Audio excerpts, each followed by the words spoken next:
I'm one of the pastors here, and I'm delighted to be here with you this morning. What's yours? Yeah, two, please.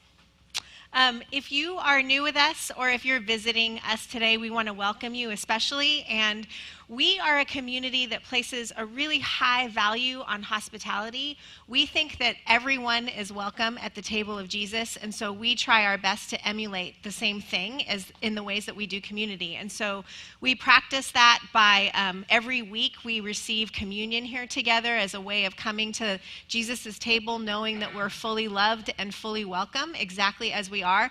And then once a month we do this thing called the table, where we gather in people's houses and we have dinner together all around the cities in Middle Tennessee. This month, because it's December and it's cray-cray for most people, we're taking a break from the table, but we encourage you to continue getting together, invite people to your home, invite people out to coffee that you've met throughout the year, and practice that hospitality on your own. But the two corporate ways of expression of hospitality that we're doing together this month is through Mission 615, which there's a table. As soon as you walk out this door, there'll be a table on your left, and you can grab a tag and provide a gift for a child who's 12 years old and up. There are gift ideas on the table. But you can provide a gift for a child that is underserved in our area, and we're going to deliver those gifts to them sometime in December. If you bring the gifts by the 11th, that would be great. And then the second expression of hospitality that we're practicing is through Room in the Inn. And we did our first winter shelter this last Monday night, and I want to show you a picture. Oh, there it is. This gathering space on Monday night turned into literally a sanctuary for 12 guests that we hosted to keep them out of the elements of the cold for one night. So we had beds set up over here with air mattresses and bedding and everything, and then on this side we had tables and a full Thanksgiving spread for them, and we had a bunch of people from our community, families, kids came, and we set it all up, we served them, and it was, I think, I'm not exaggerating when I say this, I think it might be my favorite thing we've ever done. It was so, so sweet to be able to do that and to have dinner with these guys that are just like all of us and hear their stories and just really give them an actual night of blessing. So we're doing that all winter long, the third Monday of every month. We're doing it in December, right before Christmas, January, February, and March. So we want to encourage you to sign up with friends, sign up with family. It's a very family-friendly thing to do, and there's lots of ways that you can participate, even if you can't stay, then stay overnight or stay for the dinner. There's lots of ways that you can participate. So. And then two more things real quick. We are having a baptism on the 11th. So if you've not been baptized or if you'd like to be baptized again for whatever reason, we're doing a baptism on Sunday, December 11th. So you can go on our website for that. And it's family weekend. So we're welcoming all of our elementary age kids that are here with us this morning. Welcome, welcome, welcome. If you need a Wonder Kit, they're also in the outside area. And parents, you should have received an email this week inviting you to participate with us in serving our kids either once a month or a sub. If you have any questions about that, you can see Claire over in the lobby. So, are we good? We got everything? Okay. So, today, we've been in this series in the book of Revelation. And Revelation has been the source of lots of fear and anxiety. There was actually an article that I read recently on rapture anxiety, which is an actual thing that people have when they grow up in the church. So it's been this cause of much fear. And what we've been doing as a community is we've been trying to reclaim it from fear and receive the book of Revelation in the way that it was intended. And it was written by John on the island of Patmos, intended to produce hope in a community of people who were experiencing oppression and suffering and persecution. It was designed to produce hope and faithfulness to God. So that's what we've been trying to reclaim. And What Revelation tells us that we kind of touched on a little bit last week is that the people of God have two primary, very important ways that assist us in cultivating this kind of hope. And it can be found in Revelation 12, verse 11. It says, they, our brothers and sisters who are being persecuted and struggling and oppressed and defeated, all those things, they triumphed over him by the blood of the Lamb and by the word of their testimony, and did not love their lives so much as to shrink from death. So two primary things that we have that help us cultivate hope are the blood of the Lamb, the shed blood of Jesus, who willingly gave his life on the cross and died and rose on the third day, and the word of our testimony. There is power in the word of our testimony. So today, rather than do a full-on normal teaching that we normally do, which I'm not going to normally teach the way Mike normally teaches, we're taking a moment of Selah. In the Bible, the word Selah means rest. It can mean interlude, a change in direction. It's used in the Psalms a lot, and it's used in worship as a way of stopping and taking a breath, and maybe even silence, and allowing our souls to sing, allowing our hearts to praise God for that which we've just encountered. So that's what we're going to do today. We're going to I want to talk about hope today and what it means to cultivate hope.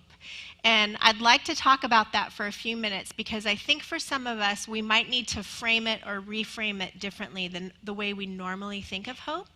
And then I'm going to invite Kenji to come up and share with us his story of hope, the word of his testimony. Then we're going to have a chance to respond again with music and receiving the Lord's Supper. And then we're going to open it up and share the word of our testimony together. We're going to open it up to anyone in the room that wants to share because there is so much power in cultivating hope when we speak out the things of God, the things we're thankful for, the ways that God has been faithful to us. And there's power in hearing it being told to each other. Hope begets hope. Does that make sense? So, if you're watching online, we would love for you to text in the word of your testimony because you are also a part of our community, whether you're locally watching online or in all the other places where people watch online. So we want you to participate as well. So like Tim said, and like you didn't know, it's Thanksgiving weekend, right? So that's a question that we ask a lot during Thanksgiving weekend. What are you thankful for? What are you thankful for? And that's a great thing. And I love how Tim said we want to get underneath the thing like 6 or 7 layers deep of what we're thankful for, because I believe that thankfulness and gratitude is the doorway to hope. A lot of times if you go to counseling and therapy and you're in a season where you're particularly feeling hopeless, the advice given is always make a list of things you're thankful for. Keep a gratitude journal, because cultivating or listing the things that we're thankful for and practicing gratitude actually is one way of cultivating hope. So right now, wherever you are online or as you're sitting or if you're in the lobby somewhere, I want you to close your eyes for just a moment and take a Selah deep breath in and a deep exhale out. Get all the air out of your body and notice how you feel.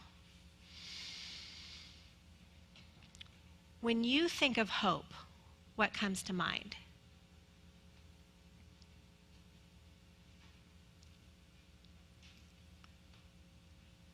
There are 2 words, you can open your eyes, there are 2 words that the Bible uses that translate into our English word hope. They are kavah, starts with a Q, and yakhal, Y-A-K-H-A-L. And both of those words are translated to wait for. They both mean to wait for. So hope means to wait. There's an actual literal definition of the word kavah that means cord. So when you think about a cord, when you pull a cord together, there's tension until you release it. And what do we say often when we're feeling hopeless or depressed or sad? We say that we're at the end of our rope, right? And we feel untethered and not connected to God often. That's a normal feeling when we're feeling down. So today, if you are struggling with kavah, if you are struggling with hope, in addition to talking with someone and asking for help, may I invite you to add to your spiritual practices a reading through the Psalms. Because this word hope is used over 40 times in the Psalms. Psalm 130 says this, beginning in verse 5. It says, I wait, I kavah for the Lord. My whole being waits, and in his word I put my hope. I wait for the Lord more than the watchmen wait for the morning. More than the watchmen wait for the morning.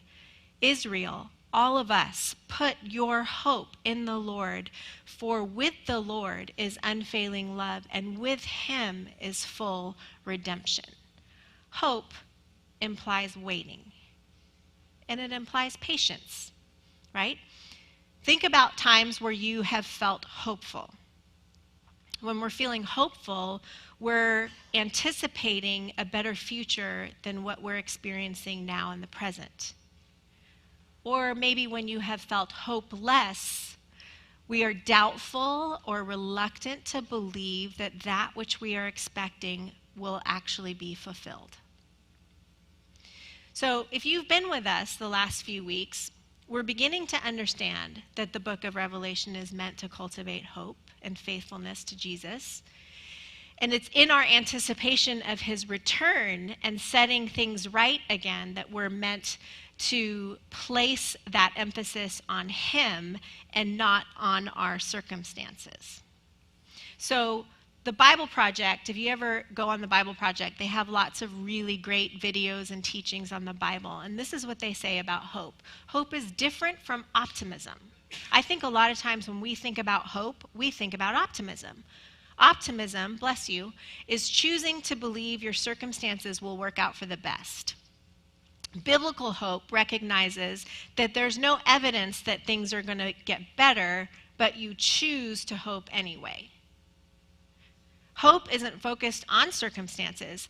So how is hope cultivated? If it's not focused on circumstances, how is it cultivated? It's cultivated by bearing witness, the word of our testimony, by bearing witness to God's faithfulness.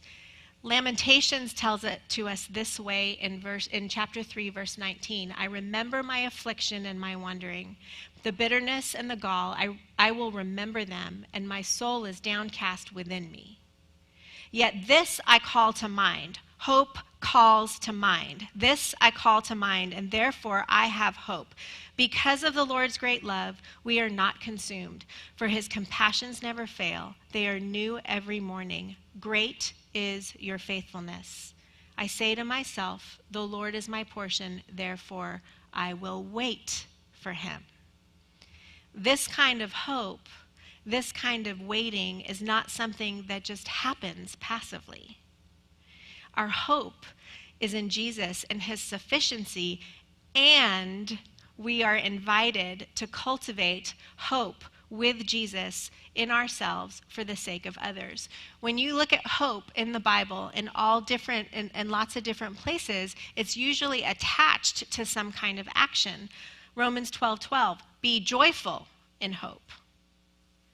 Patient in affliction and patient in prayer, faithful in prayer. Isaiah 40:31 says, those who hope in the Lord will renew their strength. They will soar on wings like eagle. They will run. They will not grow weary. They will walk and not be faint. It requires walking, running.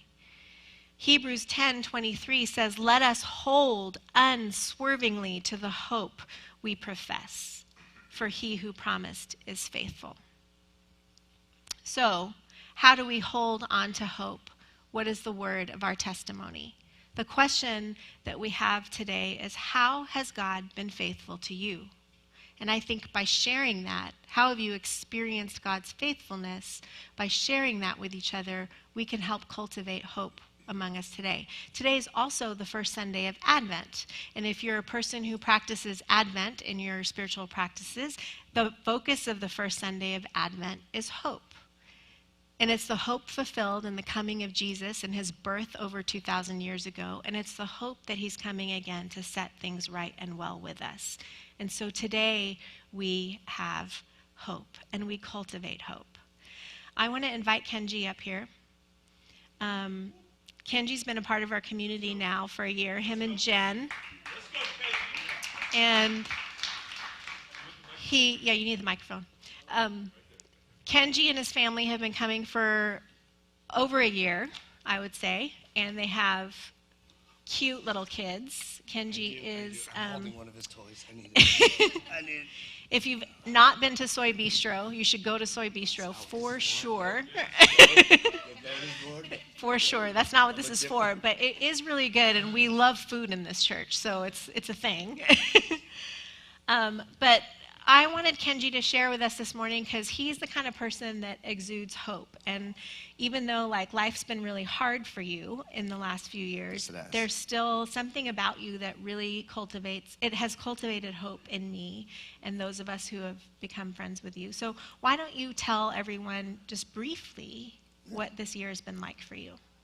So I think it's very important to say that I am a recovering addict, and through this, it has brought me to God. It's brought me to journey. It's brought me to God. It's brought me closer to my wife. It's helped me understand that I don't have to take on everything. I had all these man rules and all these things that I wanted to persevere through and really thought I could. So I was doing my will, and I just truly believed I would fight through all of it. And on paper, I get everything I want. If I wrote it down, I get married in 2019. We have twins, Ezra and Noel. And then I buy a restaurant that I love that we talked about, Soy Bistro. And it's something that I got to, start something special. So we have a lot of high school kids that work there a lot. So I have 20-something on payroll. And it's been such a blessing, so fun, but it was just a lot. Mm-hmm. There were times it was just, all of it was just, and I just didn't know how to ask for help. I didn't want to seem weak. How long ago was this? So I checked into Cumberland, and I didn't hit rock bottom, guys, but I could see it. I felt it. And so that was June 14th of last year. And it, it was the first time I've had all of these receipts that God that exist, not even in my life, so it exists. I knew it existed, and or was around and prevalent in people's lives and people that were close to me. But when I went into Cumberland, it was the first time. That's a rehab. A rehab center, mm-hmm. A wonderful rehab center. It's the first time I asked God to reveal himself. It had to happen. So you're in rehab, and you're asking God to avail himself to you. Before, a little before, I was going to some AA meetings, but it just wasn't working. Mm-hmm. I needed something deeper, something not more meaningful. It's all of it's meaningful, but for me, I was just searching a little more. So before I went in, when I was talking to my counselor, I said it out loud now, so I say it quietly. I wasn't praying at that time, even though I knew the power of prayer through recovering addicts mm-hmm. that I was meeting in AA. But I needed this. I just needed this. So I say it quietly to myself like I did everything else. And then I go in and I have a counselor ask, what do you want from this place? And that's what I told her. I said, I wasn't saying I hope. I was like, I need to see God. Mm. And it started out, in my head, a disaster. I was supposed to be in there for 30 days. For medical reasons, because I didn't need to detox like others did. My own insurance was like, no, you don't need to be in there for that long because it costs a lot of money. Mm-hmm. So 30 days turned into a week. But I was able to, not just wasn't course, in my head, being an addict, I take everything to the next level. So I was like, I'm not going to get anything out of this. So I've already forgotten what I was there for. A week, instead of looking at a week. Anyway, I talked to my wife, and, we decided, okay, we can afford to pay for another week. So, I'm still kind of mad about the whole thing that I was, of course, my expectation was that I needed a month. Why would they recommend 30 days?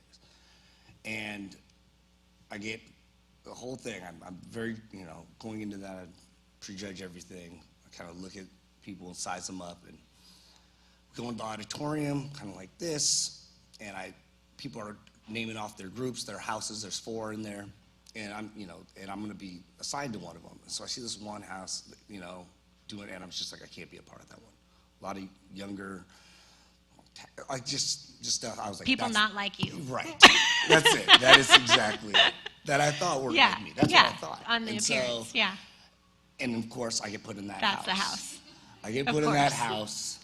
And I am friends with so many of them to this day. But more importantly, I got put into a room with a pastor who was battling an addiction. And I talk to him to this day. That's cool. Yeah. So you found God. God availed himself to you in the place where you didn't expect it. Well, you're right. I think it was because of the 2-week period and all that. Yeah. I didn't expect it. I was like, okay, well, I guess this isn't going to be it.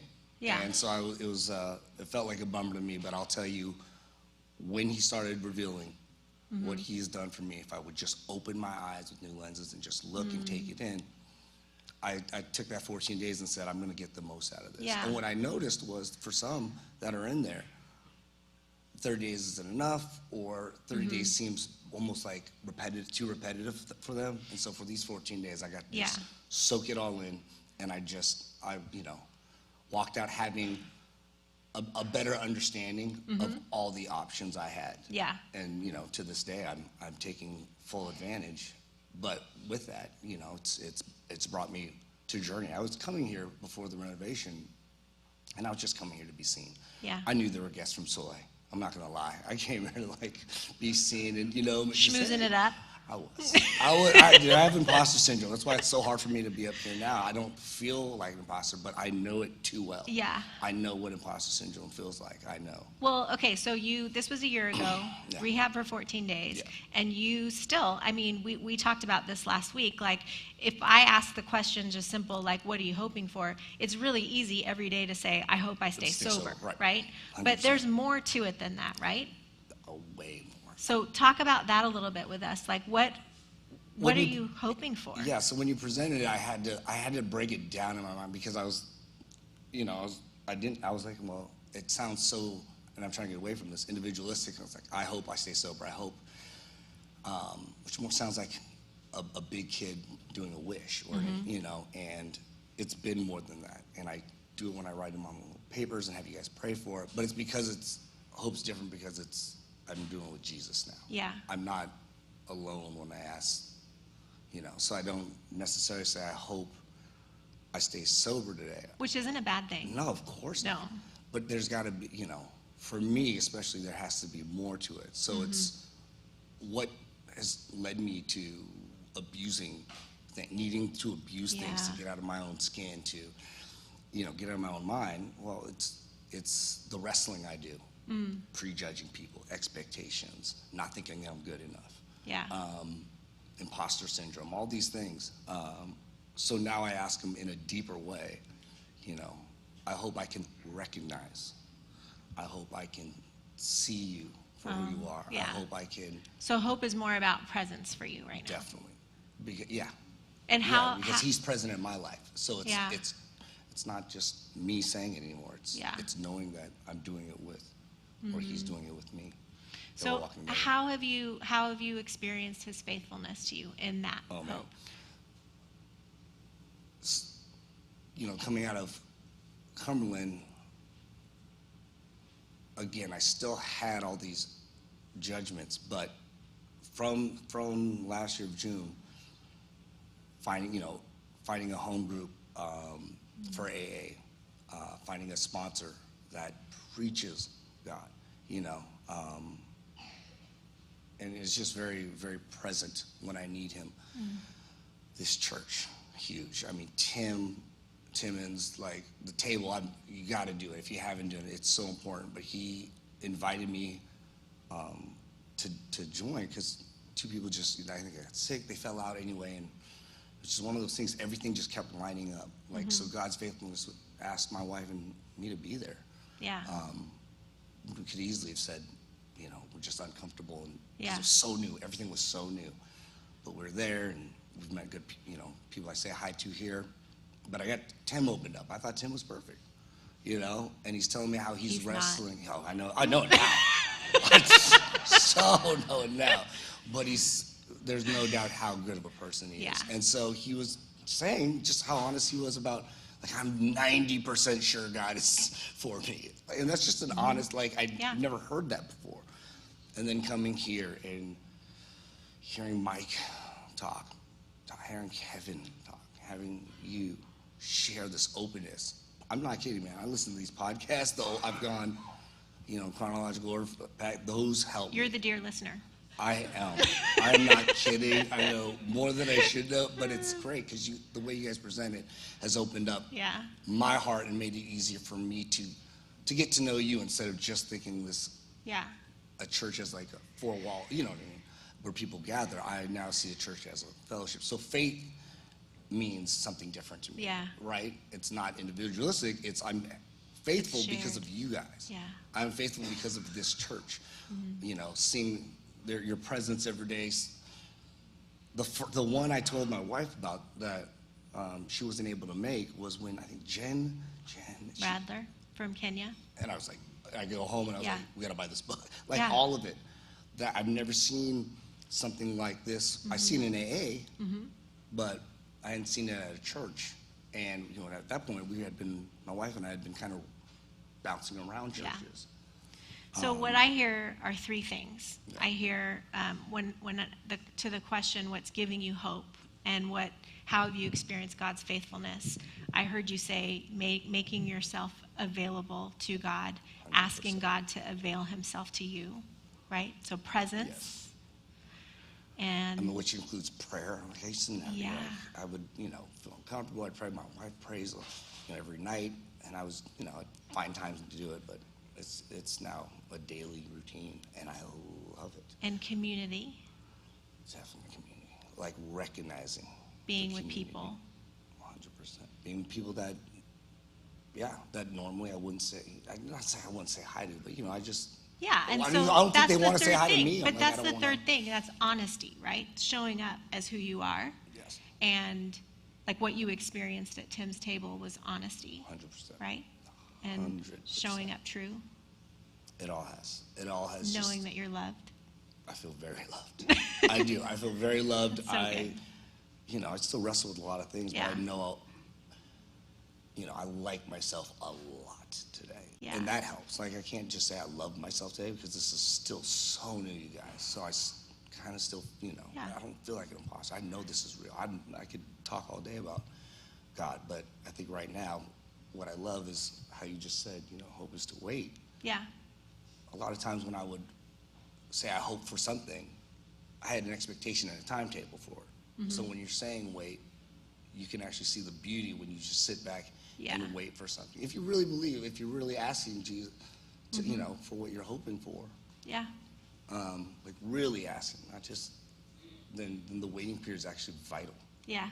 It's vital to growth. There's stuff that happens in that waiting period. And you guys, to know that Jesus has always been there, but at 43, he's like, sorry, he's very involved, and I don't, it's like a best friend you haven't talked to in a long time. I'm from Seattle, so they're friends I don't talk. I've talked to once a year, but when we talk, it's not like, why haven't you called? Yeah. You just pick up.